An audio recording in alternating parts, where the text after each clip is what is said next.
minded individuals to come together and move accordingly.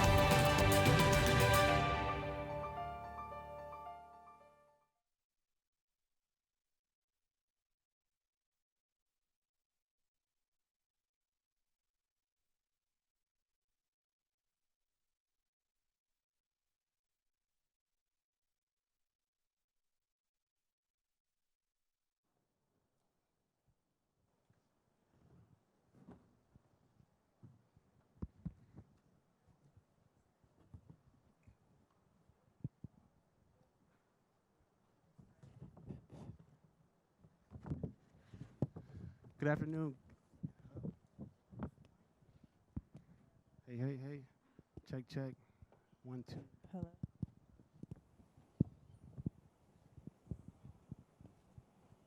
Check. Check. 1, 2, 1, 2. Check. Good. All right. Good afternoon, everybody.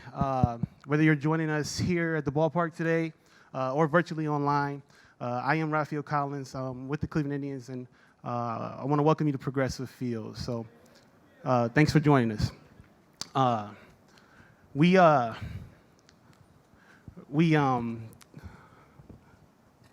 apologies.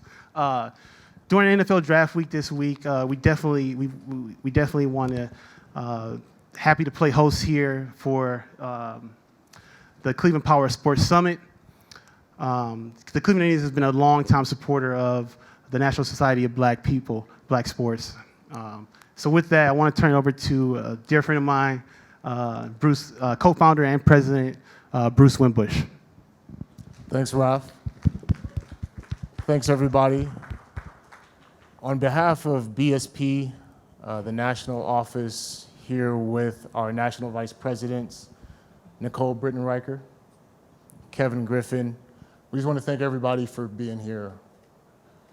See the national office out there and our chapter leadership as well, but we're thankful to the 3-team alliance between the Browns, Cavs, and Indians for putting on the Power of Sport Summit during the NFL Draft Weekend. And we're also thankful to Cleveland Sports Commission for this opportunity to be at the summit. And many of you in this room really know the significance that BSP Cleveland has played in the organization's history. And in January of 2006, on a much colder day than today, 15 black professionals from the Browns, Cleveland, and Indians met for the first time about 2 blocks away at the Ritz-Carlton. We walked in that room, and as we talk about advancing representation, this was 2006. And the power of seeing each other, it was like an awakening where we walked in the room and did not know each other were literally across the street or down the street. And again, that awakening was incredible. We started meeting pretty regularly because we were just excited. We were empowered. We wanted to find the other folks, other sports professionals in the city. And BSP Cleveland then became BSP Atlanta, BSP Chicago, BSP Orlando, DC, Indianapolis. And so we saw the power of the chapters, and we saw the power of helping people get jobs and promotions and having a support system and a family almost in Cleveland. But then we started seeing the difference as it happened from city to city, chapter to chapter. And also Cleveland plays a significant role in BSP's history because in 2009, we had our first leadership retreat. We had 60 people in town for the weekend, Friday night baseball game right here where we are now from 12 different chapters. And there were personal and professional relationships that were made that have lasted since, more than a decade. And that's when we also saw the national potential that BSP had after that retreat. In fall of 19, after a few years of being more grassroots, if you will, and helping each other, but not doing it in a formal way, we made a push that we were going to turn BSP as a grassroots organization into a national association. We did not know 2020 was going to be what it was. And so we were there having virtual happy hours and get-togethers just to help us get through the pandemic, but also the impact on the sports industry. And then the summer happened. And with all the change that was gonna come, we needed to be there for our members to be that support system, to let them vent. What do I do? My leadership is asking me to have this role, be on this committee. It's not what I do. How do I make it sustainable rather than a flash in the pan? That's what we did for each other in 2020. And so for us, it really gave us that national urgency to get BSP to be a national association. And so we're proud here today to share our work, but to also share the progress that BSP is now a national nonprofit association in process, and that we're launching membership today. So we're really excited about that. We have 2 other national projects. As you can see from the website, sports professionals as well as students and affiliate members can go to blacksportsprofessionals.com to be members. We're proud of our chapter model, 17 chapters in activity right now with about 11 more to go for a total of 28. But we're proud of our chapter model and what we're doing. So BSP, to our members who are here, as you think about joining and becoming an official member today, Kevin coined it best: BSP is a career accelerant for you and for us. And so the areas that we really want to help in are the recruitment, the retention, the development, and the advancement. And so we hope that you'll join BSP. Thank you, Bruce. It's good to see everyone. I got to tell you, it's a little weird to be with so many people. Feels like a family reunion, and I want to hug everyone, and I kind of stop. But it's so good to see everyone and to be here. My name is Kevin Griffin. I'm a president at Adcom, which is a full-service marketing and advertising agency here in Cleveland. Prior to that, I spent 12 years in the NFL in leadership roles with the Seattle Seahawks and the Cleveland Browns. And I've been very fortunate to partner with Bruce and the entire leadership team over the last year or so to really help us relaunch the BSP program, which has meant so much to so many of us for a long, long time. So first of all, for those of you who are in town from out of town, welcome to Cleveland. We're glad to have you here, and the weather will improve over the next 24 hours, I promise. You know, when opportunities like this come around, we oftentimes ask ourselves, well, what does this mean for me? So I just want to take a few minutes to kind of address 2 different audiences. One is the folks like us who are black professionals in the sports industry or adjacent, and then the other is everyone else who might be making hiring decisions, who are helping to fill the pipeline for organizations. And so it's really important that we do what Bruce said, which is to position BSP as a pipeline, or a pipeline for professionals, black professionals, to get into roles that are meaningful at every level throughout sports and sports agencies, brands, television, radio stations that are supporting the industry. We will be the leader in that position. We'll make sure that our members are connected, they have mentors, they're learning, they're ready and prepared to take on leadership roles in the industry, and that's what we're really excited about. We know that the most important part of not only preparing our folks for these different types of leadership roles in the industry for fulfilling careers is the relationships that we build and form. I think, Bruce, we've probably known each other for like 15 years now, maybe a little less, but it started with BSP. And what's really neat is so many folks are in the building right now with us that are from around the country that, quite frankly, we would not have known and had these close relationships if it wasn't for BSP. So that's really important that we continue to foster those relationships with our local chapters and making sure that our local chapters are strong to be able to do that. You know, one of the other things that's really important is that we have to support those out there who have search firms who are looking for talent.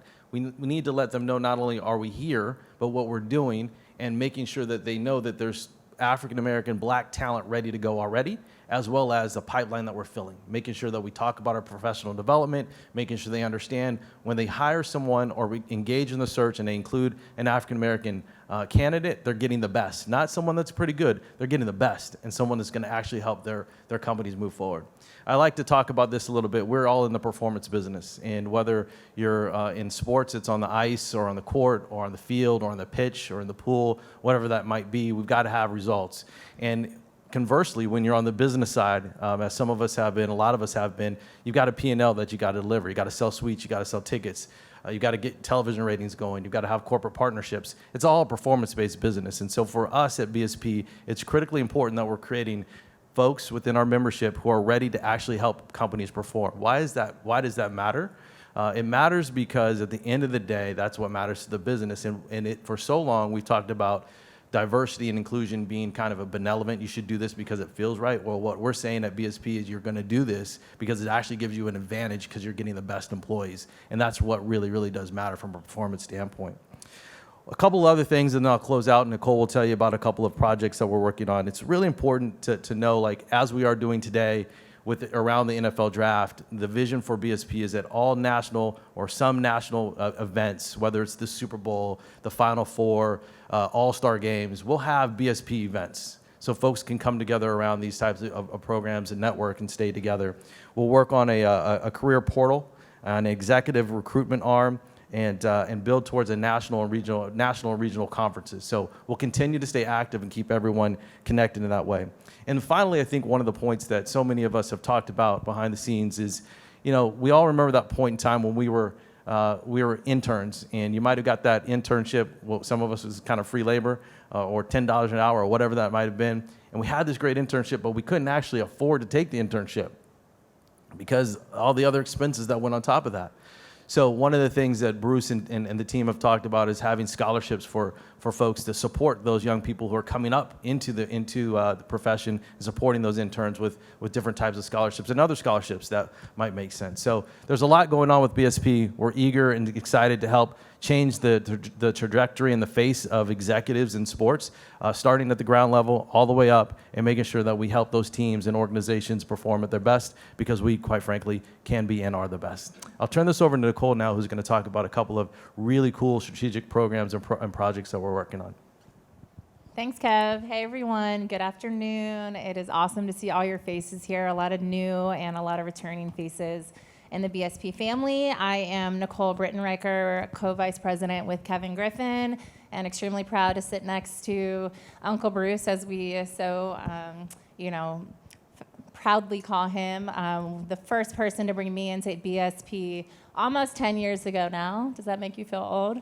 I currently work for the NBA League office. I am formerly on the BSP North Texas board as vice president and helped stand up our chapter there, along with our president, Larry Lundy, who's in the back, and have been a part of this organization for a very long time. So to see it come to fruition and formalities here today is a historical landmark that I'm extremely happy to be a part of, and hope many of you will become members as we allow you to become formal into the organization as well. There are two things that we essentially are here to provide and actively working on to date to help alleviate barriers for Black sports professionals in the industry. And one of those starts with just educating the industry on the Black sports professionals experience, which how many of you can raise your hand and say you feel your experience is different than other peers who do not look like you in the industry? Anyone? Different experience than your white peers, Asian peers? Okay. It is true. There's many details out there and documents that we are leveraging, some partnerships to help alleviate and help tell that story, along with continuing to remove the barriers directly associated with the development and the advancement of our professionals in the industry. So a lot of those things we hear are, we don't have talent, we can't find talent, we don't know where Black people are, and or you're not a fit, they're not ready. So that's why BSP exists, among many other things. And today, we're going to highlight some of our two strategic collaborations that address both of these priorities, specifically highlighting some of our super friends in the industry and two organizations that we are proud to partner with, starting with recognizing minority in sports with our founder, Shaina Wiel, who we'd love to welcome to the stage. And secondly, Quashan Lockett, our founder and CEO of The Color of Sports. So thank you, Kevin, Ralph, and let's welcome our super friends up. Y'all can do better than that. Let's go. Let's liven it up. I know we traveled in. Let's wake up. Hey, lady. Hello. Q, welcome. How you doing? Welcome, welcome. And Bruce is going to stay and help give us some insight to our third Super Friend partner who could not be here today, but we'll hear about diverse representation in just a moment. As I mentioned, Shaina is the founder of the Minority in Sports business, and Quashan Lockett, the founder and CEO of Color of Sports, and first heard here today, the newly named Global Head of Human Resources for on-location experiences at Endeavor. So go Q. Okay. And Bruce, I would love for you to just highlight Jaya Thomas, who isn't here, but our third super friend collaborating with some of our projects. Yeah, thanks, Nicole. Yes, I'm not supposed to be here on stage right now with you, but I'm happy to still sit here with the super friends. We were supposed to have one more in Cincinnati native Jaya Thomas. She is one of the top sports and entertainment intellectual property attorneys in the country and the founder of Diverse Representation. And DR, as we call it, or Diverse Rep, is an incredible resource, similar to BSP in bringing together so many black sports professionals and saying that you have a place to go. Diverse Representation does that for black advisors. So if you're looking for a black agent, a black manager, an attorney, there are a few in the room I know, as well as a publicist, that excuse that Nicole talked about is gone if you don't know where to go. That's what diverse representation is there. And Jaya's vision is really inspired by the racial discrepancy, even within our own community, of black athletes, black entertainers, not having black advisors on their team. And so now you take away that excuse, you know there's a place to go. If I want to interview 5 of them, I now have a place to go. And so incredible resource, and now she's taken it to the entertainment industry, the pipeline program, as well as with Shaina here and BSP into the sports entertainment. So that's Jaya Thomas and Diverse Representation. Please check out their website if you get a chance. Thank you. Okay, so y'all have heard a bit about the Black Sports Professionals, BSP, why we exist. We're talking highlighting partnerships that help advance those focuses and of our goals, and specifically how change is accelerated by collaboration. So I would love to have Shai and Q kind of highlight your organizations, what they are, and why we are working together. Thank you so much, Nicole. And you see, she called me Shy because we're actually real friends in real life, and this is what this industry does. We've already been on vacation together, planning another one, like, you know, dope black girl magic in sports. That's where we are. My name is Shaina. I'm the founder of Minorities in Sports. We are a national networking organization of over 1,000 professionals of color within the sports industry. And we started, honestly, just as a group chat. I started a group chat about 4 or 5 years ago with a few of my friends who all worked in the sports industry in New York, and they kept adding people that they worked with. Those people kept adding people that they worked with. And over 5 years, we ended up being a group chat of over 1,000 people who all work in the industry, all people of color. And that's when I realized that, you know, we were more than just our little group chat, but this was a need. This was a community of people who can share like experiences, as Nicole said, from a BSP standpoint of shared experience. A lot of us had the same experiences going throughout our career. So that's where we are at our core. We also partner with a lot of the teams, leagues, and adjacent companies within the industry to help provide them talent. So as Kevin was saying earlier, we don't want to hear that excuse anymore of we can't find black talent because black talent is out here. And it may be that some of your gatekeepers are just not highlighting the talent there. So we're definitely looking, in addition to BSP, is trying to eliminate some of those barriers. So I'm really excited to talk about some of the initiatives that we have coming up as well.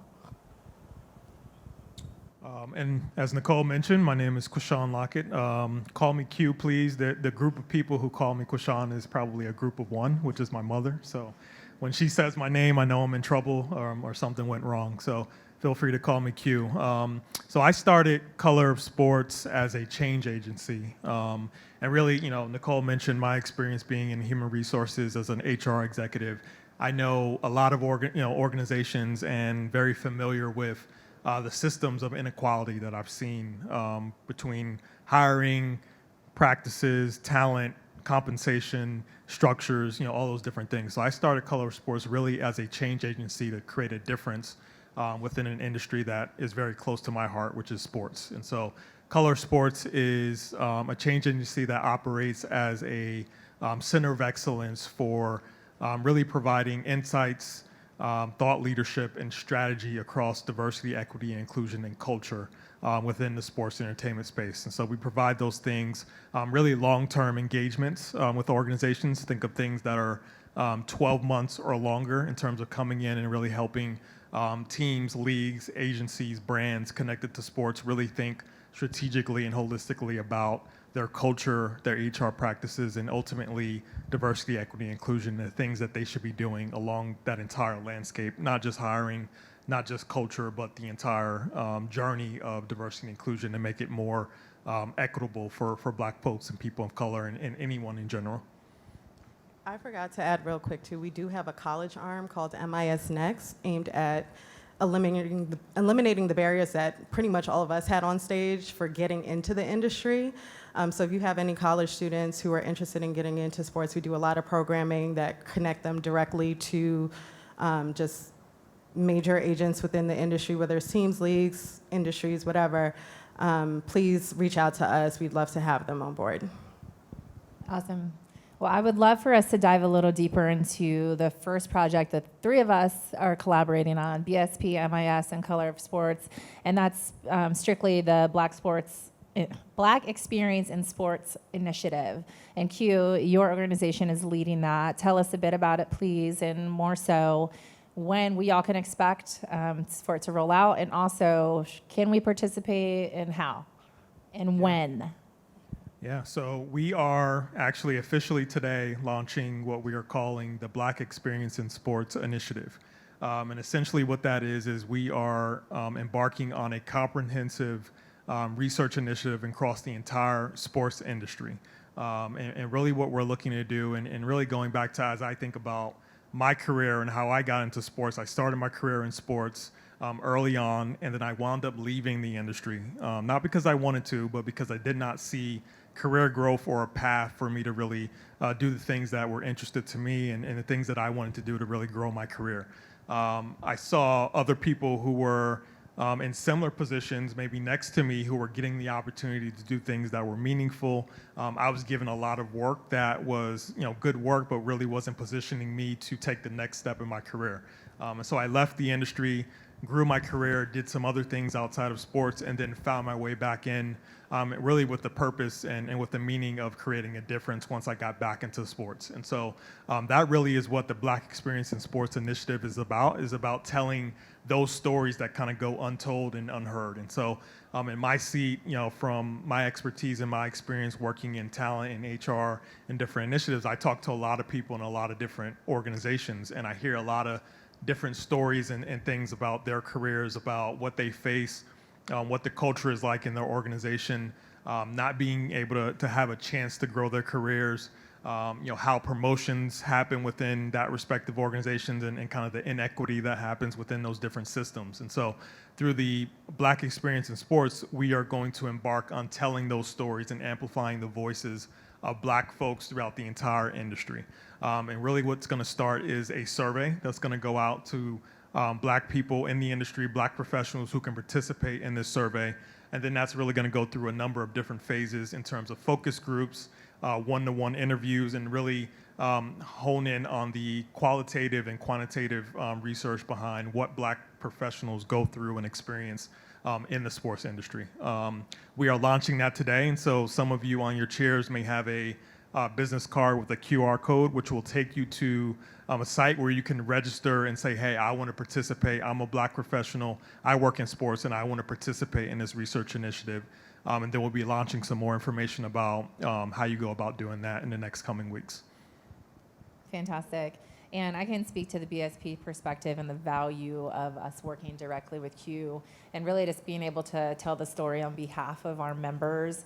As you get a lot of surveys that are high level or for everybody, and I think highlighting specifically the individual experience of Black professionals in our space is something that we are seeing more and more organizations desire to better understand, and this is directly tied to moving, elevating, and retaining inside of individual organizations. So it was a no-brainer for us to work together, and Shai, I'll let you kind of speak on, the initial interest on your side as well. Yeah, so for us, what was really frustrating whenever we hear the conversation around diversity and inclusion is that it always just includes coaches and GMs, right? Every single time you hear about DE&I, it's like, how many black coaches do we have in the NFL? Or how many black coaches do we have in this league or that league? How many black GMs that we have? And nobody is talking about the experience behind the scenes. What do those front offices look like? What do their partners look like? How many black SVPs do we have who are running sponsorships, who are running partnerships to get some of these dollars in that reflect the players on the court and on the field? So for us, as Nicole said, it was kind of a no-brainer, because for the longest, our stories weren't being heard. And then I think also, the expectation is like, if you work in sports, you should just be happy to work in sports, right? It's like, you should be excited to work at these companies. This is, everybody doesn't get to work here. Where those of us who have worked in the industry know that it takes a little bit more to be excited to get through that day every day. So we are excited to work with Q as well as BSP to kind of really tell the story on behalf of our members, and not just tell the story, but have actionable items behind that so we can actually make some real change. And let me just add, so the survey, the focus groups, the interviews, the one-to-one interviews to really quantify and tell those stories are for black professionals. But if you do not identify as black or African American in the sports industry, if you're an ally, we want you to sign up, because you have a very important role to play as we start to think about how do we create change, right? And so we're looking for those change makers, people who have power and influence within their organizations who maybe are not black or African American in the industry. We want you to sign up as well, because we're going to be rolling out some initiatives and some action items for people who do not identify as black professionals as well. So go ahead and sign up and do that, please. Awesome. Take that card with you, you all. That's on your seats. Let's shift to our other project that we're focusing on. And Shaina, you and Jaya were essentially the brain trust behind the Diverse Sports Executive Pipeline Program. And this is after it was done successfully by diverse representation for entertainment professionals, people of color, specifically in their entertainment. So didn't overlap into sports. So now it's transcended specifically into our industry as well. Share with us the overview of that program, please. Absolutely. So I kind of want to start with a quick question. How many of us have been sitting at the manager level or maybe associate director level for like 5 to 7 years, while we see our white counterparts become VPs within 2 or 3 years? And I know that is an experience that a lot of people have had. So for us, what we wanted to do, and diverse representation as well as MIS, were both kind of working on a similar program, and we decided to join forces, was create a pipeline program that is meant to basically get people who are in that kind of sweet spot of mid-management, early director level, ready for the executive level. So it's going to serve some sort of as an executive leadership development program, where over 3 months you are going to go through a series of workshops. You are going to be paired with a mentor. You'll be able to chat with an executive recruiter, as well as work on a case study and come through that as a executive would. And the goal is, at the end of the program, you will be ready to be an executive. So as Kevin was saying earlier, we will not have that excuse anymore as you're not ready, right? I think a lot of us have heard that in our careers when we've asked for promotions is, we don't think you're ready yet, or, we're still looking for a little bit more from you. This program is designed and aimed for you to be like, that's cute, thank you, but here's this program that I went to. These are the skills that I now have. I can speak to this, I can solve this problem as an executive. That is no longer an excuse to say that I'm not ready, because I am ready. So that's what we'll be working on. It is going to launch this summer. We will be opening up applications 2 weeks from now on Monday, but officially announce it next week Monday.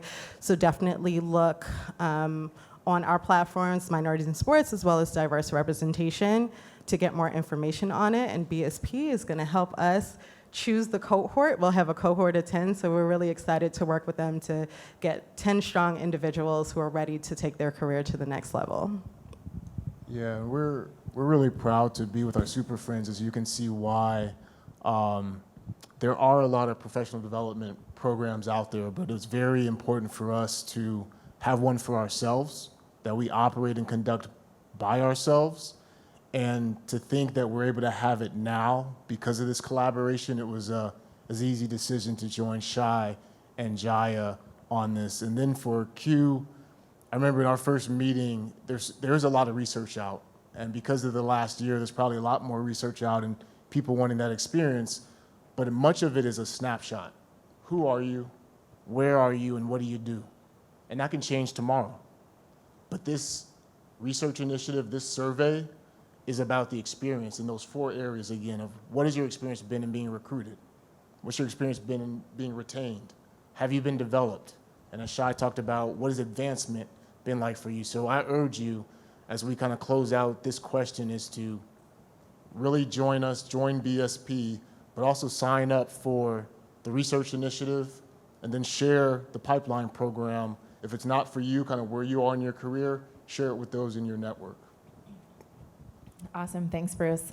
Well, we are all here today to talk about equity in our industry. And as leaders of your organizations, specifically in sports business, what does it truly mean to you to have racial equity in the sports industry, and what are potential calls for action? Yeah, I would, when I hear the words racial equity, for me, it's about, are you really, not just changing systems and not just changing, things that are in place that don't feel right. It's about dismantling systems that have been in place for a long time, under the lens of really creating opportunities for, people of color and Black folks and any other marginalized groups that are out there within whatever organization or system or industry that they're in. So it's really, if I think about representation and hiring, like those are numbers, right? And so if you say, hey, I need to bring in more Black folks or more people of color, that's great, but then what are you doing with once those folks are inside your organization? And to me, that is equity. That's about looking across the entire landscape of your organizations and the systems within that to make sure that they are working for the people that you've brought into the organization, right? And so putting power behind that, putting influence behind that, putting people in a position where they can not only be successful, but they can thrive and actually have a seat at the table into the decisions and things that are important to whatever that organization, that industry is. I think for me, it's kind of twofold, right? I don't want to hear anymore that I am the only Black person at my team, especially if you work at a major organization. And we see that far too often, especially the more senior that you get. It's like, I'm the only Black person on my team, so then you become the de facto Black person when they're trying to reach the Black audience, right? Or even a diverse audience because they didn't think to put other people of color on the team. So for me, equity is that part, making sure that we no longer just have like one diversity hire on a team just so when we put out our slideshow at the end of the year, when someone decides to do another research report, we can say, look at us, we're diverse, look at that one Black person or that one Black woman who's had a D&I, your company looks really diverse. But on the other hand, I wanna see the right people in the position, right? So Kevin talked earlier about making sure that you're not just hiring just to hire, but you are hiring people that are ready and are right for this position. So at MIS, a big goal for us, and we have been very candid with partners, is don't just reach out to us if you're just looking for some Black people, some Hispanic people, some Asian people to get in your pipeline, right? We are looking for the people who fit best in this role, because 6 months from now, I don't want to hear that this person didn't work out or they were let go, or we know the people who's like were forced to quit. So we want to make sure that the people who are right for the role, the people who want to be there and are right for the type of work that are being done are being hired. So for me, that's the biggest part of equity. And I would add on top of that, when we're putting people in place, making sure we're setting them up for success, right? Not just removing the barriers to allow them to get there, but developing them, truly giving them the seats at the table and letting them develop and learn along the way, and acknowledging that we're not all starting off in the same place, and allowing individuals the support they need and the pathway to have the same equity opportunities as other members inside of the organization. And making sure that their voices are heard in whatever meeting or whatever situation that they're in, as well as, to Nicole's point, that they're able to advance, that this person is not coming in as a senior manager and literally 10 years later are still a senior manager because there was no budget, or we're not promoting anyone right now when you look around your company and everyone that they started with is in a more senior level. Awesome.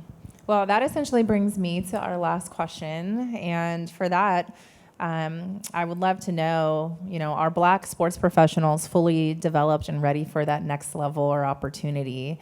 And is the exposure to industry senior leadership, hiring managers, and decision makers what's needed, or is it the development that's paramount? I can start there. I think it's kind of all of the above.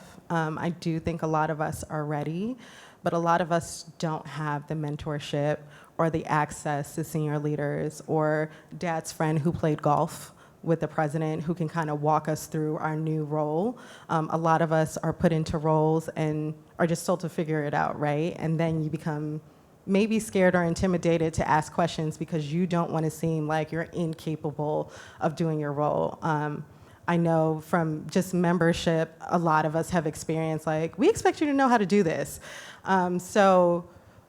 For us, what we're trying to approach with our program is to kind of eliminate those barriers, making sure that we are, just like BSP, we're setting up our members with mentors, we're setting them up with the development skills so that we no longer are going through those issues again, that our members are ready, and they're ready to be executives and ready for whatever role they're being put in beyond just being thrown into a role and expected to succeed and grow on their own. Yeah, I would add, and I agree with what Shaina said on the development piece. I think there's unspoken, sort of informal development items as well, right? So you think about, our Black folks being put in position to work on projects, right, that will position them for whatever the next stage of their career are. And what I see a lot of times is they're not given those opportunities, right? Those opportunities are being assigned sort of arbitrarily to other folks who maybe don't look like a lot of folks in this room, right? And so when I think of, our Black professionals being prepared, I think there's a formal development aspect, but also the sort of official, unspoken work that gets assigned and positioned for people to grow to that next stage, and that's the stuff that we need to get to as well. Awesome. Fantastic, you all. I want to first thank our friend from afar, Jaya Thomas, Bruce subbing in from Diverse Representation, Quashan Lockett of Color Sports, and Shaina Wiel of Minority in Sports. Without you all, we cannot advance this work. So thanks for the opportunity to work together on behalf of the Black sports professionals.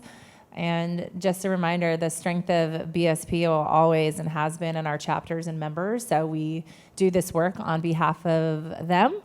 And next, we're going to speak specifically to a chapter highlight, and that's BSP Cleveland, who's hosting us here today on behalf of National.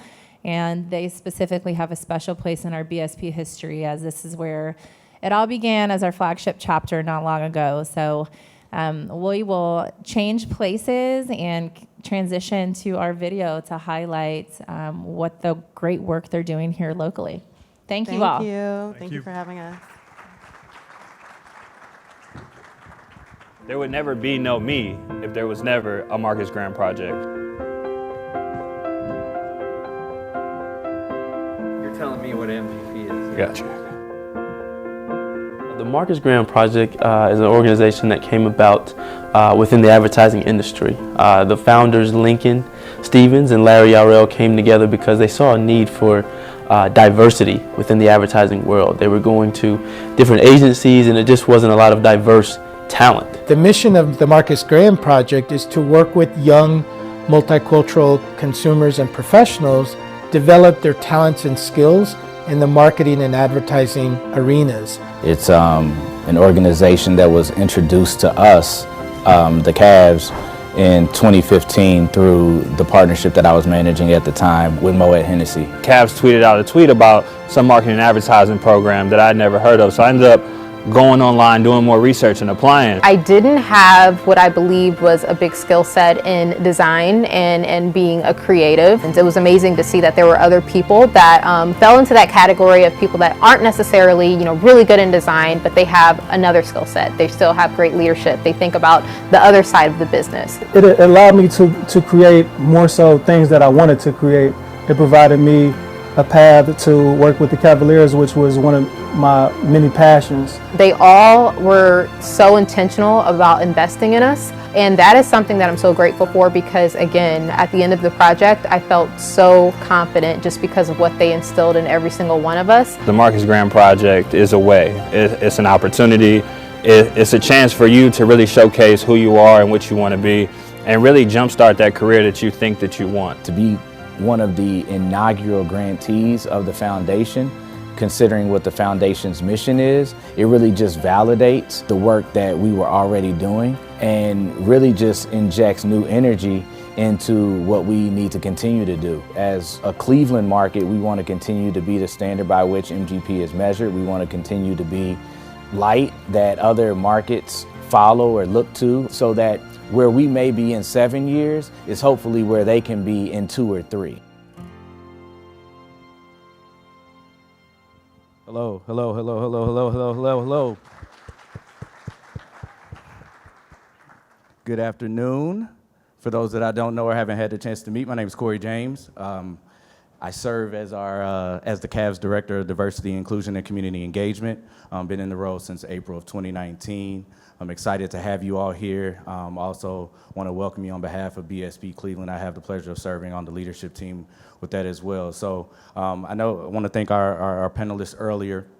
Really, if you know the reason that we're here today is talking about advancing racial equity in sport, and also some of the meaningful partnerships that we've been able to establish and highlight within Black sports professionals nationally as well as locally in Cleveland. So what we wanted to do was take the time to really highlight one of the partnerships, as you just saw on the video, that we've really rooted a lot of our efforts within the Cleveland market around, that has fortunately been able to be scaled. And I won't steal too much of Larry's thunder, but very, very, very grateful for the opportunity to continue building and expanding our efforts of the Marcus Graham Project through Black sports professionals, which is really rooted in advancing careers in marketing, media, and advertising. And we're really taking the focus and the lead on addressing that from a sports marketing perspective. So again, I want to thank you for being here, and I'll turn it over to co-founder of the Marcus Graham Project, Larry Yarell, for a couple words. Thank you, Corey. As Corey said, I'm Larry Yarell, co-founder, Chief Development Officer of the Marcus Graham Project. For those of you who are not familiar with our organization, we're just coming up on 15 years here pretty soon, really serving as an incubator for people of color in the media marketing and advertising space.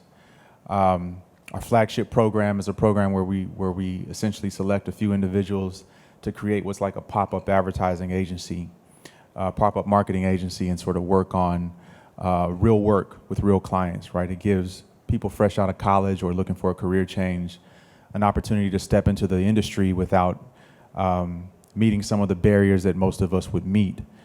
We put them in places and in front of people that have the audacity and the cachet behind themselves to push these individuals forward in the industry pretty quickly. As my board member, Jason White, would say, it's a way to get further faster. We were blessed with the opportunity about 7 years ago to be introduced to the Cleveland Cavaliers. I say in this industry, you need two things. You need a champion and you need an organization. And hopefully if you can find the champion inside of that organization, you can do a whole lot of damage, right? Well, we were blessed with both. So our workshops are essentially what we do with the boot camp in a very short period of time. We were introduced to the Cavaliers through a partnership with another organization in Hennessy that has stayed with us for some time now. And we found a champion in Corey over here, and an organization that was willing to really, you know, put some power and put some time behind the mission of diversity. And when you get that, you get equity, right? And so that's what we've got in the last 7 years is an equity of talent in the Cleveland market that's allowed us to grow and build an ecosystem of individuals who are thriving now out of this area. Couple of things we've been able to do have equal to our most recent news in the last couple of months that the NBA Foundation has blessed us with the grant to basically tenfold that sports marketing program because of what we've been able to do here. So yeah, round of applause for that. So this year, for the first time, we were hosting our sports marketing program in other markets, like with the Phoenix Suns, the Detroit Pistons coming up in a couple of weeks, Atlanta United FC, as well as the Mavericks and Warriors, and I'm missing a couple, but Wizards. That's right. There you go, Sachs. You know, one of the things that we've been able to see is just really how quickly, you know, sort of the fruit of that labor has been able to turn around when just a few people just kind of, you know, put their foot down and put some time behind what we're trying to do. I wanted to introduce my good friend up here, Bridget Kavan, to talk a little bit about what's coming next for the Cleveland market as we look at Cleveland to really be sort of the pillar and the subject matter experts in what we're doing, and we want them to be at the front of our next steps. Thank you, Larry. Good afternoon, everyone. My name is Bridget Kavan. I am the Community Relations Coordinator for the Cleveland Browns. You all look beautiful. I apologize. I made a run to the stadium this morning and was hit by the elements, and this hat is not coming off. But really excited to be here. So I participated in the Marcus Graham Project workshop through the Cleveland Cavaliers in 2018. I was fresh out of college and undergrad, and I was kind of at that point of, you know, what next? People say you need experience, and I believed I had it, so I was like, what else? You know, what else you got? So Marcus Graham Project, the workshop was exactly what I needed, and I think I can truly speak for other participants when I say that it was life-changing. Throughout the course of just a few days, it was very, like I said in the video, it was very intentional that I was being poured into along with the participants in my group every step of the way. And one of my biggest takeaways was that I felt so inspired that I saw at the Cleveland Cavaliers those in leadership positions that looked like me. So at the end of the workshop, I said, yeah, I can do this. Fast forward a few months, I'm here with the Cleveland Browns, and then now enter in Black Sports Professionals Cleveland, being a part of the leadership group. And that's been amazing because not only do I feel like I have a support system, we're working together. We're saying, how can we make each other better? How can we make our organizations better? So with that being said, an example of that, we are really excited. I'm extremely excited to announce that the Cleveland Browns will officially be partnering with the Black Sports Professionals Cleveland to host a Marcus Graham Project workshop here.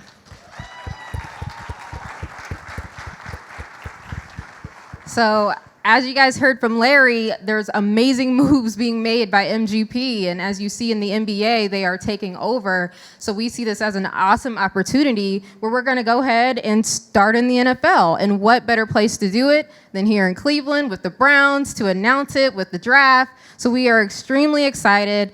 We hope everybody can be on the lookout for late May. We have a flyer, I believe, that can come up.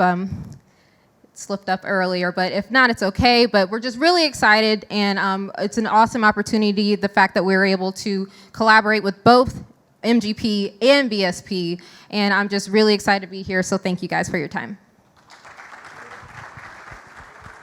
Thanks, Bridget. And on top of that, as we continue to try to be the market that really continues to push the envelope as it relates to MGP's marketing efforts, not only will we be doing the workshop with the Browns, let me step back. When we first started the sports marketing arm, one of the things that we said after the first year is we really need to figure out how to scale this. If it's not within the local market, it needs to scale into others, and so we've been blessed with the opportunity through the NBA grant to be able to do that. And then also simultaneously doing it with the sports marketing workshop with the Browns as well.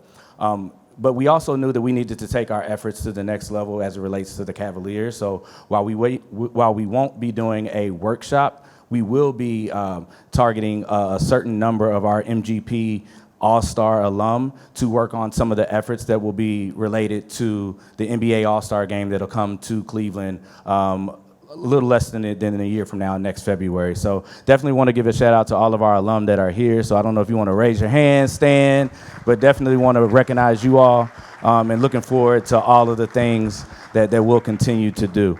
Was there anything you wanted to add? No? Good? I think that's good. All right. So that's all the time we're going to take. We're going to transition to the second part of our session today, which, again, is centered around advancing racial equity in sports. And fortunately for myself, 2 years ago in April 2019, I had the pleasure of transitioning out of my corporate partnership role into our diversity, inclusion, and engagement team, which for me, it gave me an opportunity to feel like I was able to be a lot more impactful and intentional with the work that used to be extra credit. And a lot of the success and things that I've been able to learn over the last 2 years are really rooted in the leader that I've been able to work under. So definitely looking forward to the conversation between Kevin and Jonathan. And without further ado, I'll introduce Mr. Kevin Clayton.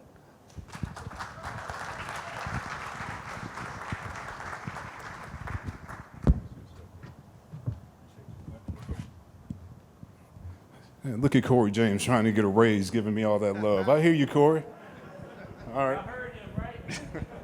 Well, trying was the operative word. All right. Hey, so we're going to continue the conversation. And I had a conversation last night with Jonathan, and we're going to continue that with you all. It was two brothers talking about what it's like to be leading D&I at the stages that we are in. And so without further ado, let me just kind of introduce quickly Jonathan Bean, who is the Chief Diversity Officer, Senior Vice President, Executive Vice President, Commissioner, what, bro? What we get? Okay, of the NFL. Let's give Jonathan some love, okay? All right, that one's clean. All right, so Jonathan, let's just finish what we started last night. And one of the things that I was absolutely kind of floored by was your background of you weren't in sports per se, but you've been in the D&I space, you've been in entertainment, Time Warner. Just kind of walk the audience through your journey of how you got to the head job with the NFL. Yes, it was a unique one, and I think it's really important for people to understand, whether you're interested in HR, diversity, equity, inclusion, you never know where your career is going to take you, because I started as a tax attorney. I got my master's in tax, I have a JD, I have a law degree. I thought I was going to be a tax attorney at some large firm. But what's interesting is you realize throughout your life that purpose is really important. And I grew up in a family where service was really important, equality was really important. Serving your community was really important. So I was unfulfilled in the positions that I was looking at. And then I started trying to figure out how could I go from being kind of like this individual contributor that was sitting in a conference room going through a bunch of papers. I wanted to engage with people. I wanted to solve problems. I wanted to have an impact. I wanted to look at myself every day in the mirror and say I made a difference. That's what was important to me. And then I actually went to a career coach, said, you're in the wrong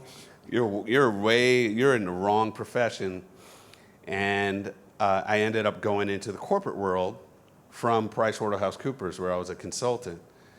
And long story short, my next job, I started looking for a position where I could make a difference, make an impact, but still work in a structured corporate environment. And so I went from being a tax attorney to being a executive in strategic planning, where strategic planning gives you the understanding to know all, but actually know little. But you understood how the world worked when you were in strategy. And then I moved into Six Sigma and lean implementation. So that's where I learned that process is critical and that you've never reached your ideal goal, that you have to keep pushing. I was still unsatisfied though. And when I moved back from Michigan to New York, I said, you know what, I'm going for it. I want to go into a role where I can make an impact that's important to me. I remember my mother said, you're making the worst mistake in your life. You're going to be pigeonholed. You're not going to make any money, you know, da-da-da-da-da. I'm like, well, you blame yourself because you're the one who made me this way. And then I took the risk and I applied for a role which was kind of like philanthropy and diversity and inclusion at Time Warner. And they were crazy enough to give me the job. I didn't have any experience, but I said I had a lot of external experience in terms of service. I was founded our ERG, and I was really involved with culture campaigns. But I said I have the passion and I have the transferable skills to do the job. And all it takes is one person to give you a shot. And that person gave me a shot, and the rest is history. Wow. So you came through a very non-traditional way of getting into sports, and I'm speaking to a number of you who are into sports or trying to get in, that there are multiple doors to come through. Yes. And now you're leading the D&I efforts for the NFL. One of the things that I found fascinating when we were talking last night, it was about the platform. You just mentioned it. Yes. And when I think about the NBA and the job that I have and the platform globally where we can actually change lives, change communities, what are you doing now that you're with the league? And you've been with the league now about 9 months, post George Floyd. Yes. What is it that you all are doing, and how are you kind of making that impact that you wanted to make? Yes. So first, I'll go to what made it so I was really excited about the role, right? Yep. As we talked about, we're very purpose and mission-driven individuals that are really focused on serving and making a difference. So that clearly was that. I also love sports. I'm a sports junkie. I love every sport. Football is my favorite sport. I played in college. So from that perspective, that was another connection.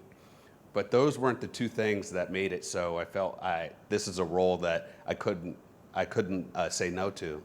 It's the fact that we have 180 million fans in this country. That's over half the population.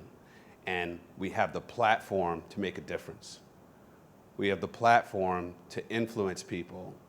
Whether it's NFL votes, whether it's our social justice work, that platform that can make a difference in the game of football, in the sports industry, in U.S. society, and maybe even touch some things globally, that makes this work something that you cannot say no to. Oh, so talk to that then. 'Cause Yes. You really have hit the ground running. Yeah, so the other thing is, yes, it's good to have a passion about all of this, but we all know we got to get some work done. There's a lot of work to be done. And for me, what I've used is my background and my experience to be able to drill down to how can we actually deliver outcomes. So as I told you, I'm an attorney, I'm a strategist, I'm someone committed to process and never being happy with it, always thinking you can go to the next level. So for me, we needed to have the foundation. Already a lot of good things were being done before I got to the league, but still what we needed is to build the bones, build the strong foundation. What is our North Star? What does diversity, equity, and inclusion mean at the National Football League? What's our strategy, right? What's our strategy at a macro level? What's our strategy at a micro level? The other thing is, how are we making decisions? Are we making decisions off of our values? Are we making decisions off of data? Are we making decisions that are based off of factual things that back up our needs? And then we need alignment.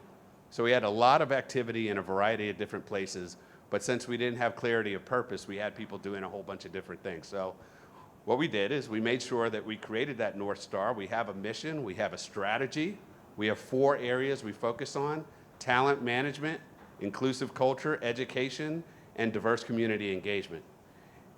So we have that overriding strategy for the league. Each one of our senior leaders, all of our executive vice presidents, all of our senior vice presidents that have large business units, all have their own individual plans that they're accountable for. And also their evaluations are judged off of the performance on those plans. In addition to that, every one of our 32 clubs has their own plan. So yes, we are driving things at the top and we're starting to get things done, but we're doing this in secret with alignment across the board. So whether you're at the Cleveland Browns or whether you're at the Miami Dolphins, it doesn't matter. You're working on this, you're committed to this, and we're all aligned in purpose. Yep. So part of the conversation that we've also talked about has to do with a mutual experience that we had. So when I got the job with the Cavs, one of my white male counterparts where I was said to me, "So Kevin, you're leaving us to go to the NBA? Like, they need diversity." What he was really saying was, when I look on the field, when I look on the court, I see a bunch of black and brown folks and women and what have you. So if we think about it though, behind the scenes, we're not there. Right. We're not there. And that's why from a black sports professional perspective, kind of what's your thoughts about that? Kind of who's on the field, who's on the court, and who's behind the scenes? You're right on, Kevin. There is the game of basketball, or there's a game of football, and then there's the business of basketball and football. And so when you're talking about the game, we're all fans, right? We're watching that, and we're watching our favorite players, our favorite teams. We're watching the coaching staff, which in many cases may have some diversity, more diversity at the NBA than some. But some. But basically, we're looking at our players. They're the core. They're the core, and they are the foundation and the heart of the game of football. 75% of our players are people of color. 70% are black. So that is the core of the people that are playing our game that we all know and love. However, when you look at the business of football, it's not very diverse. So when you look at our ownership, we don't have a lot of diversity. With women, we do have a couple women owners, but we're hoping that number will go up as well. But we only have 2 owners of color, and we do not have any black owners. And that's a concern. Also, when we look at coaches, we know that we're not where we want to be in terms of head coaches. We're not where we want to be with general managers. It's great. We have Andrew Berry here, but we need to have more diversity there. And then when you look at the larger coaching staff, when you look at the office positions, when you look at the league positions, we're not where we need to be. We don't represent our fan base, and that's our goal. All right. So is there any practical kind of tips, some practical guidance that you can offer our audience of black sports professionals and others that here's how we get from where we are right now to being owners, to being executives, to being presidents, CEOs of the franchises? Yeah, I mean, that's the I would say one is, I think we as a community need to understand the power of our collective power. I do think that we are going to see more diversity in ownership, but then again, when you actually look at ownership, it's a collective of a number of people which own a club in most cases. Sometimes it's a family, but I think if particular communities and individuals use their collective power, then we can see a lot more improvement at those levels. I would say for those here that that are in the sports industry or want to be in it, don't let anybody tell you you can't. It's a challenge because it's hard to know where to go. I know when I was younger, I don't know about you, Kevin, I had no idea how to get involved with sports. I didn't know anybody in sports. I didn't know anybody who was in the business of sports. I didn't have those connections. So for me, it was kind of like that thing that would be really cool, but it wasn't really something that I thought was possible. Now I'm a 52-year-old man. I finally got to a place where I'm now an employee of the National Football League, which I love, but I would love to have had that opportunity when I was in my 20s or my 30s. The thing is, now more than ever, with the environment we're in and the efforts that our industry is making, someone who is diverse has the opportunity to get roles and have access that they've never had before. Go for it. Don't let anybody tell you that you don't have the skill for it or that it's a dream that you can't attain.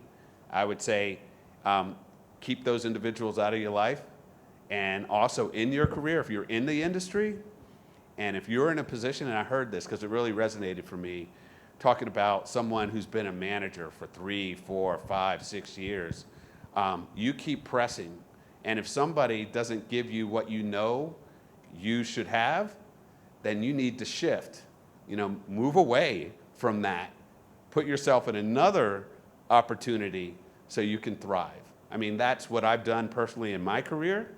And if someone doesn't believe in you to bring you to the next level, then shift and find somebody else that does. And don't let somebody else define what you can do, because what you can do is limitless. But if we become a part of a system that simply thinks we should be happy where we are, we have to fundamentally disrupt that individually and collectively. Yeah, so I want to add on to that. Because the reality is a lot of sports franchises started by families, okay? So if you think about that, and my tip to those of you who are in sports or aspiring to be, is we have to understand the history of how this started. We're talking about a family business. We're talking about a mom and dad that kind of own this business, and who do you think naturally they're going to hire? Other family members, and I'm talking about kind of going back. Why? Because they're familiar, we're comfortable, and we trust them.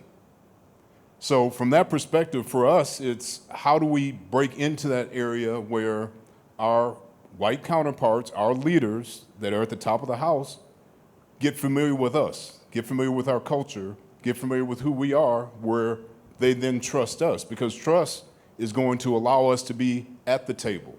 And I'm talking about the real table, yes, where decisions are made. So with that, it's about strategy. And what I love about the Black sports professionals is that we're about strategy. We're about networking as well. And one of the things that you and I talked about was it doesn't matter what sport. So if there's somebody from the Cavs that's an amazing talent, opportunity happens in the NFL, Jonathan, we're giving you a call. Absolutely. I think I wanted to talk about this because I think it's absolutely amazing. The CL3 Alliance that you have here in the city of Cleveland. We need to have that in all of our cities where we have our clubs. And not only that, we also need to have that across the board when we look at the National Football League and the NBA and Major League Baseball collectively. We need to, if you want to talk about how we can make some major changes to the industry itself, it's that kind of alliance that occurs. So I really have nothing but love and congratulate the city of Cleveland for being able to put that together.